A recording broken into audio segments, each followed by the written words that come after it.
కలిసిపోయింది కదా, ఈ ముక్కలు వేసేసుకున్నాం. బిర్యానీకి ముక్కలు వేసేసుకున్నాం. కొంచెం ఒకసారి కలిపేసుకుని మూత పెట్టేస్తే చక్కగా మగ్గుతుంది. నేను 1 నిమిషం దీన్ని మగ్గనిచ్చుకుంటా. కర్రీ మగ్గిన తర్వాత మళ్ళీ నేను మీకు తీసి చూపిస్తా, సరేనా? కొంచెం వాటర్ పోసుకుంటే కొంచెం వాటర్ పోద్దాం.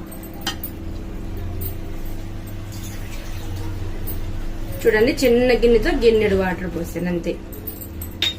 మూత పెట్టేసి కొంచెం ఈ మసాలా అంతా ఈ ముక్కలకి పట్టాలన్నమాట, అంతే. వేరే ముక్కలు ఉడికిపోయినాయి చక్కగా. ఈ ముక్కల్ని జాగ్రత్తగా డీల్ చేయాలండి, ఎందుకంటే 4 విజిల్స్ తెప్పించుకున్నాం కనుక ముక్కలు తొందరగా ఉడికిపోతాయి. ఇప్పుడు దీన్ని జాగ్రత్తగా డీల్ చేయాలన్నమాట. వాటర్ చూడండి, కొద్దిగా వాటర్ ఉన్నాయి కదా, ఆ వాటర్ అంతా అయిపోయేదాకా ఉంచుకుందాం.